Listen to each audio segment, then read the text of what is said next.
सर्वप्रथम आपको जानकारी होगा कि राज्य सरकार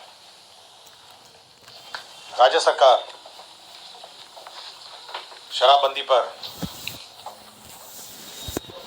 काफ़ी कदम उठा रही है और इसी क्रम में जो शराब और ताड़ी के उत्पादन और इसमें बिक्री में लगे लोगों को और जो विशेषकर जो अत्यंत निर्धन परिवार हैं उनके लिए एक योजना सतत जीविकोपार्जन योजना राज्य सरकार चला रही है। ये जीविका के माध्यम से चलाया जाता है, जिसमें जो सबसे गरीब परिवार है उनको 1 लाख तक मदद दी जाती है, जिससे वो अपना उद्योग, चाहे दुकान हो या छोटा सा व्यापार हो, वो अपना शुरू कर सके। और ये पहले केवल ग्रामीण क्षेत्र में संचालित थी। राज्य सरकार ने यह निर्णय लिया है कि अब ये नगरीय क्षेत्र में भी संचालित की जाए और यह भी जो जीविका है उसके माध्यम से संचालित की जाएगी। दूसरा संशोधन ये था कि पहले केवल ताड़ी के उत्पादन और शराब के जो कारोबार हैं, ताड़ी के जो कारोबार हैं उसमें लगे थे, उन लोगों को इस पर सम्मिलित किया गया था। तो राज्य सरकार ने निर्णय लिया कि शराब एवं ताड़ी के उत्पादन और बिक्री में जो प्रत्यक्ष और परोक्ष रूप में जो सम्मिलित हैं, जो ट्रेडिंग करते हैं या अन्य उसी संबंधित कार्य करते हैं और हेल्पर का काम करते हैं और अन्य जो कार्य उसमें करते हैं, उनको भी रिहैबिलिटेट करने के लिए और उनको भी इस व्यवसाय से अलग करने के लिए राज्य सरकार ने उनके लिए भी ये योजना को विस्तारित किया है। ये 2 महत्वपूर्ण है। तीसरा ये था कि केवल पारंपरिक रूप से जो लोग थे, पारंपरिक रूप से जो इस कार्य में लगे हुए थे, केवल उनके लिए ये योजना संचालित की जा रही थी। अब यह निर्णय लिया गया कि अनुसूचित जाति, अनुसूचित जनजाति एवं अन्य समुदाय के भी लोग जो भी इस कारोबार में लगे हैं उनको भी मदद की जाएगी, ताकि वे इस शराबबंदी को और बल देंगे और साथ ही साथ इस कारोबार में अपने को नहीं लगाएंगे। तो ये एक बहुत महत्वपूर्ण कदम है राज्य सरकार का, जो आज मंत्रिपरिषद ने इस पर निर्णय लिया है। और इससे जो भी लोग इस कारोबार में हटे हैं, जो भी लोग इस कारोबार से अलग हुए हैं, उनको उद्योग लगाने के लिए, उनको छोटे छोटे व्यापार करने के लिए 1 लाख तक की राशि राज्य सरकार उपलब्ध कराएगी। दूसरा एक मामला था जो आपको जानकारी होगी, सभी लोग जनता दरबार में भी रहते हैं, वहाँ पर बहुत सारी शिकायतें ये आंगनवाड़ी सेविका और सहायिका के चयन के संबंध में आती हैं और बहुत सारी शिकायतें राज्य सरकार को प्राप्त हुई और सभी लोग यहाँ पर अपने शिकायतें लेकर आते हैं और विभिन्न न्यायालयों में और साथ ही साथ जो भी अपीलेट अथॉरिटी है वहाँ पर भी इसमें शिकायतों का भरमार हो जाता है। तो राज्य सरकार ने ये जो पूरी सेविका और सहायिका के चयन की प्रक्रिया है, इसमें पूरा संशोधन कर दिया है। अब ये जो भी रिक्ति होगी उसकी सूचना अब एडवर्टाइजमेंट, विज्ञापन के माध्यम से प्रचारित किया जाएगा। ऑनलाइन आवेदन पत्र प्राप्त किए जाएंगे और जो मेरिट लिस्ट होगी वह उप विकास आयुक्त, जिलाधिकारी द्वारा नामित अनुसूचित जाति जनजाति नामित पदाधिकारी की एक कमेटी है, जिससे जिला प्रोग्राम पदाधिकारी जो होंगे वो सदस्य सचिव होंगे। तो यह कमेटी पूरे सूची की समीक्षा करेगी और साथ ही साथ इसका एक मेरिट लिस्ट बनाएगी, जिसके आधार पर जो पुरानी आम सभा है वह निर्णय लेगी। सूची के मेरिट लिस्ट में किसी को आपत्ति हो, किसी को कोई अपील होगा, जो उप विकास आयुक्त की कमेटी है वह सूची प्रकाशित होगी, उस पर वो अपील भी कर सकते हैं और जब फाइनल सूची हो जाएगी वह इस कमेटी को उपलब्ध कराएगी, जिसके आधार पर नियुक्ति होगी। तो अब यह है कि अब इस सूची है, प्रतीक्षा सूची है या मेरिट लिस्ट है या आवेदन पत्र में आप कोई छेड़छाड़ अब नहीं कर पाएगा, क्योंकि ऑनलाइन है और साथ ही इसकी पूरी स्क्रूटिनी के आधार पर इसकी सूची बनाई जाएगी। तो बार बार जो शिकायत मिलती है सूची बनाने में, मेरिट लिस्ट बनाने में और चयन की प्रक्रिया है, यह इसमें अब परिवर्तित हो गया। साथ ही साथ इसमें जो शैक्षणिक योग्यता है उसमें भी परिवर्तन कर दिया है। शैक्षणिक योग्यता में अब सेविका चयन हेतु शैक्षणिक योग्यता इंटर अथवा समकक्ष होगा। तो सेविका का इंटर होगा और सहायिका का मैट्रिक होगा। तो ये और संशोधन ये 2 कर दिया है। सेविका सहायिका का मैट्रिक होगा और सेविका का इंटर पास होगा। पहले क्या था? कौन सा? पहले क्या था? शैक्षणिक योग्यता इसमें पहले क्या था? नहीं पता। पहले था ये सेविका था, पहले मैट्रिक था और सहायिका का अष्टम था, 8th पास था। तो 8th पास से बढ़ा के मैट्रिक हो गया है और सेविका का जो है वो मैट्रिक से बढ़ के अब इंटर हो गया है। तो दोनों में बहुत परिवर्तन हो गया। मैं वो बता रहा हूँ आपको। दूसरा ये है कि अब ये अनिवार्यता हो गई है कि जो आंगनवाड़ी सेविका और सहायिका है, अब उसकी निवास उस वार्ड का निवासी होना अनिवार्य है। मतलब ऐसा नहीं है कि आप छपरा के किसी गांव में आंगनवाड़ी सेविका का चयन कर रहे हैं और कोई मतलब शेखपुरा या भागलपुर का कोई अप्लाई कर सकता है। आपको अनिवार्य है कि आप वहाँ के रेजिडेंट होंगे, वहीं पे आप निवास करते होंगे। ये एक क्राइटेरिया हो गया। हाँ, उसी उसमें यह है सेविका सहायिका को संबंधित वार्ड का निवासी होने की अनिवार्यता होगी एवं सक्षम प्राधिकार से निर्गत स्थायी आवासीय प्रमाण की अनिवार्यता होगी। तो ये बिल्कुल बहुत ही स्पष्ट हो गया है कि आप वहाँ पे रहते होंगे। ऐसा नहीं कि आप कहीं और रहते हैं या शहर में रहते हैं और वहाँ आके ड्यूटी करेंगे, नहीं, आपको वहाँ पे रहने की अनिवार्यता होगी। तो ये एक बहुत ही महत्वपूर्ण हो गया है। तो इस सभी लोगों से ये जो व्यवस्था है और बहुत सारे इसी के साथ संशोधन किया है। अपील का प्रावधान है और आम जो मेरिट लिस्ट है वो पब्लिश होगी, उस पर भी जानकारी, मतलब मेरिट लिस्ट पब्लिश होगी, उस पर भी अगर किसी को आपत्ति है उसकी भी उस पर भी अपील का प्रावधान है। तो जब फाइनल मेरिट लिस्ट अपील हो जाए, शुद्ध हो जाएगा, तो उसके बाद आपके जो आम सभा होगी वहाँ पर जाके चयन होगा और उसके बाद भी आपके अगर उसको किसी को शिकायत है तो असंतुष्ट परिवादी को चयन की तिथि से 30 दिनों के अंदर जिला पदाधिकारी द्वारा नामित एडीएम के समक्ष अपील दायर कर सकते हैं। तो एडीएम के अगर लास्ट में चयन में भी कुछ इश्यू हो गया तो एडीएम के यहाँ वो दायर कर सकती है और उसका निष्पादन 3 माह के भीतर करना होगा। तो यह भी एक व्यवस्था कर दिया है। और उसके बाद अगर उससे भी असंतुष्ट है तो प्रमंडलीय आयुक्त के यहाँ वो पुनरीक्षण दायर कर सकता है और उनके द्वारा पारित आदेश अंतिम होगा। तो एक अपील की प्रक्रिया भी है और साथ ही साथ जो प्रक्रिया है बड़ी पारदर्शी हो गई है और साथ ही साथ ऑनलाइन हो गई है। एजुकेशनल क्वालिफिकेशन बढ़ा दिया गया है और साथ ही साथ आपको उस वार्ड का निवासी होना चाहिए। तो ये बहुत एक महत्वपूर्ण संशोधन है। हाँ, जो डीडीसी की कमेटी है, डीडीसी कमेटी उसके जो मेरिट लिस्ट है उसको निर्धारण करेगी। अभी तो आम सभा में वो जो वार्ड सदस्य सब लोग बैठते थे, वहीं पे आवेदन पत्र प्राप्त करते थे, एक प्रोग्राम पदाधिकारी जाते थे और वहीं बैठ के एक लिस्ट बन जाती थी और उसी पर चयन हो जाता था। मेरिट का क्या आधार होगा सर? कौन सा? मेरिट का आधार क्या? मेरिट लिस्ट का एग्जाम होगा या मार्क्स बेसिस होगा या क्या? इसमें जिसके सबसे ज्यादा क्वालिफिकेशन होंगे उसका सबसे हाईएस्ट है। मतलब अभ्यर्थी के शैक्षणिक योग्यता और मेगा अंक तो वो आपका होगा। मतलब इसमें अभी है कि जिनको शैक्षणिक योग्यता सबसे ज्यादा होगी वो सबसे ऊपर होगा।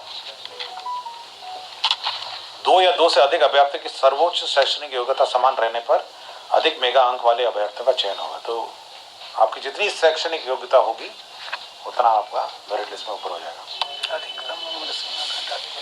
अधिकतम उम्र भी घटा दिया गया। अब अधिकतम उम्र भी आपका प्रकार उम्र की न्यूनतम आवश्यकता 18 वर्ष है और अधिकतम उम्र 35 वर्ष है और आंगनवाड़ी सेविका सहायिका अधिकतम में 65 वर्ष की उम्र तक कार्य कर सकेंगे। ये सब है। बहुत सारे माइनर इसमें बहुत सारे परिवर्तन किए हैं, लेकिन सबसे महत्वपूर्ण है कि जो आपके जो चयन में सबसे ज़्यादा मतलब आपके मतलब जो माननीय मुख्यमंत्री की जनता दर में सबसे ज़्यादा आवेदन पत्र है। हाँ, मतलब डीडी आम सभा तो रह गई, लेकिन डीडीसी मेरिट लिस्ट बनाएंगे फिर वापस भेजेंगे। उसी में से कुछ चुना हाँ, उसी से उनको चुनना है। अब उसमें कोई आप ना संशोधन कर सकते हैं, ना ही आप उसमें कोई हेर फेर कर सकते हैं। उसके बाद भी अगर आपने चयन किया किसी को, फिर अपील है आपका एडीएम के यहाँ, फिर उसके यहाँ अगर एडीएम के यहाँ आप संतुष्ट नहीं है तो कमिश्नर के यहाँ, और ये अंतिम है उसके बाद कमिश्नर के यहाँ। सर पहले पूरा और बिहार फ्री था, कोई किसी जिला का किसी जिला में आवेदन कर देता था, नहीं सर? अब से अवार्ड का निवासी होना, अभी तो वहाँ निवासी होना आवश्यक है ना। पहले कोई बैरियर नहीं था इसका। पहले इसका बैरियर था, लेकिन मतलब इतना स्पेसिफिक बैरियर नहीं था पहले। इसमें है कि सहायिका सेवक संबंधित वार्ड का निवासी में मतदाता होना अनिवार्य होगा, इतना ही था। लेकिन कैसे वो प्रूव करेंगे, कैसे होगा, कैसे वो वहाँ का निवासी होगा, ये बहुत ही स्पष्ट कर दिया ये।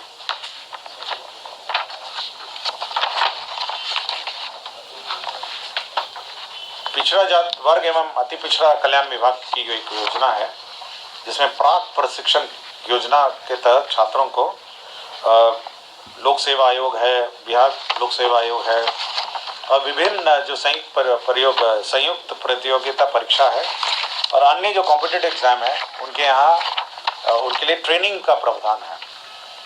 और ये सभी जिलों में था, जिसमें 1 लाख रुपए उनकी आय सीमा थी। जितने भी परिवार के सदस्य हैं, 1 लाख रुपए की आय सीमा थी। अब उसको बढ़ा के 3 लाख आय सीमा कर दी है। तो जिनकी भी आय सीमा 3 लाख होगी, उनके बच्चों को इस प्राक प्रशिक्षण केंद्र में प्रशिक्षण दिया जाएगा। और 2 केंद्र हैं जिसमें अरवल और शिवर है, क्योंकि वहाँ पे कोई डिग्री कॉलेज नहीं है और वहाँ पे शिक्षक भी, मतलब टीचर्स भी नहीं थे। तो उसका परिवर्तन कर उसको चेंज करके उसको पटना एवं नालंदा में पाटलिपुत्र विश्वविद्यालय अंतर्गत संस्थाओं में प्रतिस्थापित किया गया है। और ये दोनों संस्थाओं को, अरवल और शिवर की जो केंद्र हैं, उनको ट्रांसफ़र करके पटना और नालंदा में ट्रांसफ़र कर दिया है। और साथ ही साथ अरवल और शिवर के जितने भी बच्चे हैं, उनको प्राथमिकता दी जाएगी इन दोनों केंद्र में एडमिशन के लिए। तो प्राक प्रशिक्षण केंद्र का भी जो आय सीमा है परिवारों का, वो बढ़ा दिया गया। पशु एवं मत्स्य संसाधन विभाग में जो भारत सरकार की परियोजना है, प्रधानमंत्री मत्स्य संपदा योजना है, 22-23 के लिए 64,91,50,000 की स्वीकृति दी गई है। ये एक महत्वपूर्ण योजना है और राशि भी विमुक्त हो गई है। तो ये एक महत्वपूर्ण है, जिसमें मत्स्य पालन के विभिन्न आयाम को बिहार में ये बढ़ावा देगी प्रधानमंत्री मत्स्य संपदा योजना। अनुसूचित जाति जनजाति कल्याण विभाग ने डॉक्टर भीमराव अंबेडकर 10+2 आवासीय विद्यालय के प्रस्ताव पर स्वीकृति दी गई है। इसमें सबसे पहला है आपका प्रखंड सह अंचल मोहल्लिया, जिला कैमूर। तो कैमूर में एक स्थापित होगा। दूसरा आपका प्रखंड सह अंचल बिहार शरीफ, जिला नालंदा में स्वीकृत है। तो 2 केंद्रों की स्वीकृति दी गई है। इन दोनों का अलग अलग एस्टिमेट है, 46,07,97,000 रुपये है। ये 720 आसन वाले आवासीय विद्यालय 10+2 है। तो 2 जगह आपके आवासीय विद्यालय की स्वीकृति दी गई है। सहकारिता विभाग का एक महत्वपूर्ण योजना है, ये केंद्र प्रायोजित योजना है।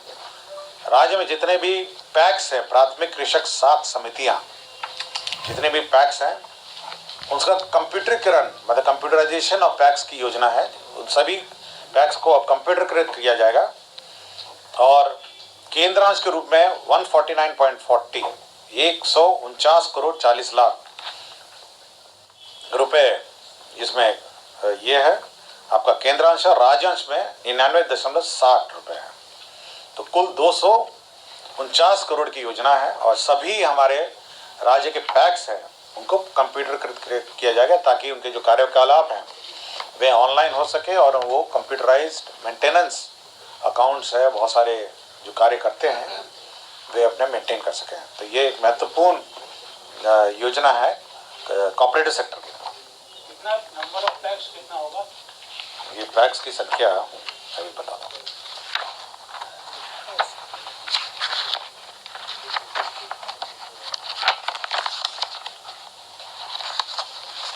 इसमें 8,463 पैक्स है, 8,463 पैक्स है।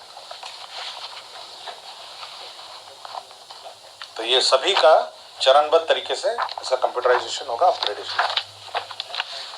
आयुष्मान भारत प्रधानमंत्री जन आरोग्य योजना है, ये सेंट्रली स्पॉन्सर्ड स्कीम है। तो इसमें केंद्रांश की प्रत्याशा में राज्य सरकार अपना स्टेट शेयर दे पाएगी, इसकी स्वीकृति मंत्रिपरिषद ने दी है। राज्यांश का मत करीब 50 करोड़ है, अभी केंद्र सरकार से राशि प्राप्त नहीं हुई है, तो इसलिए केंद्र अंश की प्रत्याशा में राज्य सरकार ने अपना जो अंश है उसको रिलीज किया। नगर विकास एवं आवास विभाग है, जो बिहार शहरी आयोजना तथा विकास संशोधन नियमावली है, नियम 11 और उपनियम 3(1) को संशोधन किया है। और इसमें पटना महानगर निगम के क्षेत्र में जो अध्यक्ष होंगे वो सचिव और सचिव स्तर के और सचिव से ऊपर वाले स्तर के पदाधिकारी होंगे। तो यह संशोधन, ये बिहार शहरी आयोजना विकास संशोधन नियमावली पटना के लिए किया गया है। इससे पूर्व सभी जो जिलों में जो आयोजना के जो प्लानिंग एरिया है उसके अध्यक्ष हैं वो जिला पदाधिकारी होते हैं। तो केवल पटना के लिए सचिव और सचिव से ऊपर के पदाधिकारी होंगे। तो यह संशोधन आपके बिहार शहरी आयोजना विकास नियमावली में पटना महानगर क्षेत्र प्राधिकार के लिए किया गया है। नगर विकास की 2 योजना है, 3 योजनाओं की स्वीकृति है, 2 मूल योजना है और 1 संशोधन है।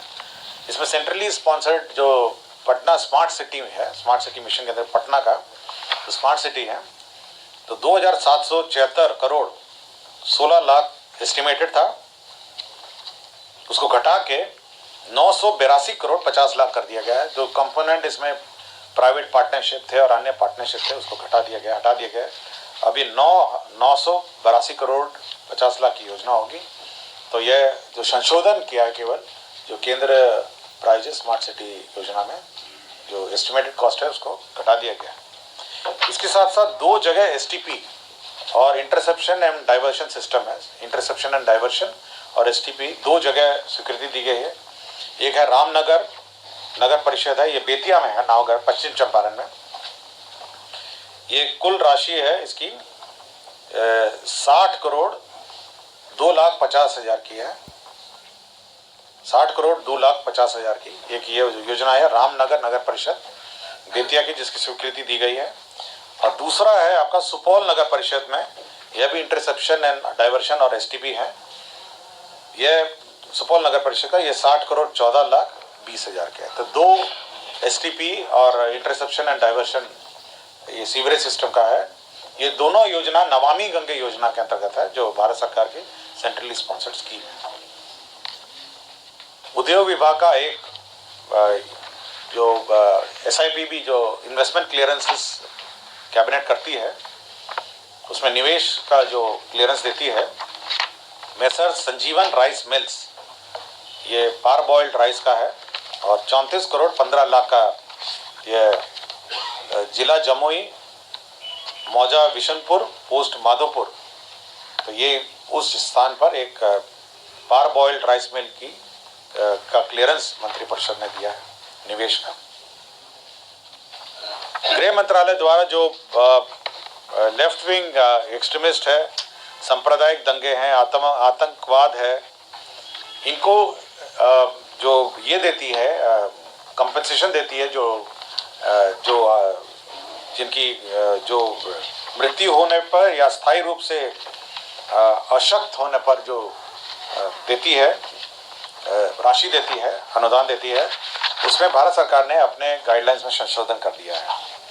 तो संशोधन बिहार सरकार ने भी अपने गाइडलाइंस में तदनुसार संशोधन कर दिया है। इसमें जो घटना 1/4/2008 से 23/8/2016 तक है उसका फाइनेंशियल असिस्टेंस 3 लाख होगा, और जो घटनाएं 24/8/2016 है उसके बाद के 5 लाख है।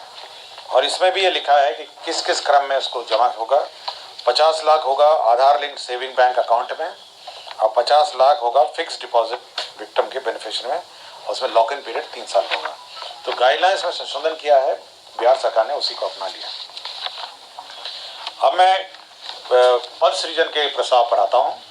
राज्य सरकार के अधीनस्थ न्यायालयों में बलात्कार एवं पॉक्सो एक्ट के तहत दायर वादों में त्वरित निष्पादन हेतु ये राज्य में गठित जो न्यायालय गठित हैं वादों के निष्पादन के लिए 54 अन्य विशेष न्यायालय स्पेशल कोर्ट है, उसमें 432 पदों का सृजन हुआ है। तो ये न्यायालय में 432 पद हैं 54 विशेष न्यायालयों में। उसके बाद बिहार मद्य निषेध एवं उत्पाद अधिनियम 2016 के अंतर्गत भी 8 अतिरिक्त अन्य विशेष न्यायालय स्थापित हैं। किए जाने के लिए 72 पदों का सृजन हुआ है। तो 2 न्यायालयों में 72 पद है, 8 न्यायालय में 72 पद है और फिर आपका 54 न्यायालय में 432 पद है। ये आपके विभिन्न श्रेणियाँ वरीय कोर्ट सहायक हैं, बेंच क्लर्क है, वरीय कार्यालय सहायक है, वरीय आशुलिपिक है, कोर्ट रीडर है, डेटा एंट्री ऑपरेटर है, चालक है, पियून है, अर्दली है, ये सारे हैं। उसकी भी संख्या चाहिए आपको। वरीय कोर्ट सहायक से मतलब बेंच क्लर्क से नीचे वाले ही सारे, ठीक है। बिहार राज्य में अनुसूचित जनजाति शोध एवं प्रशिक्षण संस्था की स्थापना होगी। मतलब शेड्यूल ट्राइब के रिसर्च और उनके अध्ययन के लिए एक शोध संस्था स्थापित होगी और 24 पदों इसके लिए सृजित किए गए, 24 पद। तो शेड्यूल ट्राइब का शोध संस्था पहले बिहार झारखंड जब एक हुआ था तो ये झारखंड बंटवारे के बाद रांची चला गया, मतलब झारखंड चला गया। तो बिहार में शोध संस्था नहीं था, तो राज्य सरकार ने यह निर्णय लिया है बिहार अनुसूचित जाति शोध संस्था एवं प्रशिक्षण संस्था का स्थापना बिहार में किया जाए। बिहार पुरातत्व संग्रहालय सेवा संशोधन नियमावली है 2022 है। तो सेवा नियमावली में संशोधन है, इसमें जो क्वालिफिकेशन है उसमें परिवर्तन किया है कि कितने मार्क्स आपके आर्कियोलॉजी में होने चाहिए, कितने आपके विभिन्न कैटेगरी के मार्क्स में मतलब जो एलिजिबिलिटी के हैं उसमें मार्क्स में संशोधन किया है। जो शैक्षणिक योग्यता है प्राचीन भारतीय इतिहास एवं संस्कृति पुरातत्व एवं प्राचीन भारतीय एवं एशियाई अध्ययन प्राचीन। बेसिकली एक रिक्रूटमेंट में जो पद के जो क्वालिफिकेशन है उसमें संशोधन किया है। बिहार मद्य निषेध उत्पाद नियमावली 2021 में संशोधन है। तो बिहार प्रारूप मद्य निषेध उत्पाद संशोधन नियमावली 2022 यह अधिसूचित किया गया है। विशेषकर इसमें जो जब्त किए वाहन है उसमें जो सुनवाई है अब 90 दिनों का उनको नोटिस होगा, मतलब 90 दिन में नोटिस होगा। अगर 90 दिन में नोटिस में वो रिस्पॉन्ड नहीं करते हैं तो उसकी नीलामी हो जाती है। मैं ये बता देता हूँ इसके पूर्व में कितना प्रावधान था। पूर्व में काफी लंबा समय था इसमें।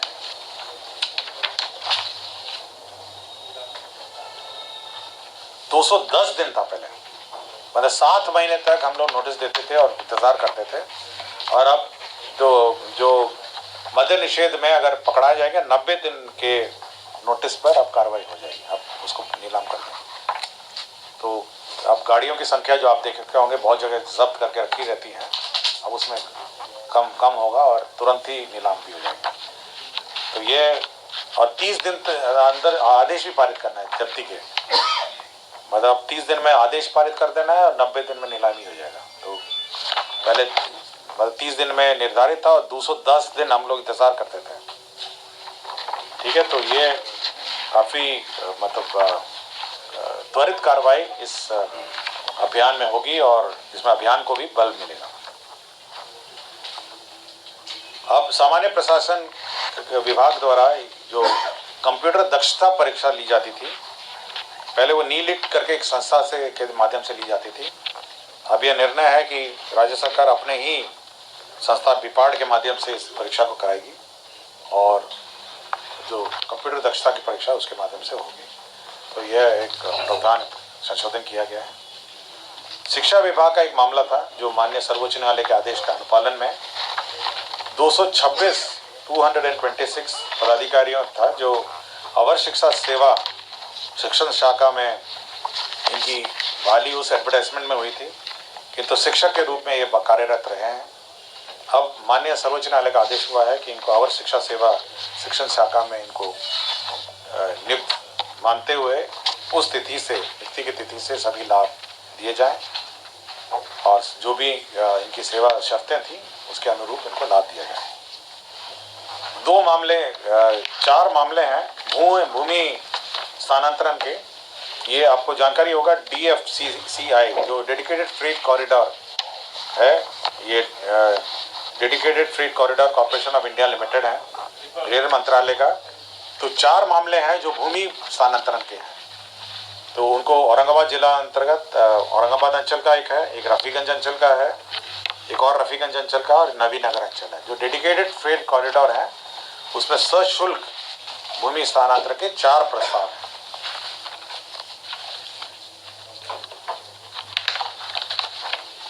अब मैं आता हूं सेवा से बर्खास्त मामले।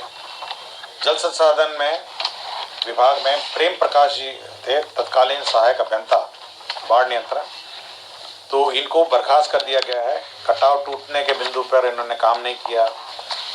इन्होंने टूटन बिंदु के कटाव भाग को सुरक्षित नहीं रखा और कटाव बिंदु को बाढ़ सुरक्षित कराकर सुरक्षित रखने में निर्देशों का उल्लंघन किया, तो उनको बर्खास्त कर दिया गया।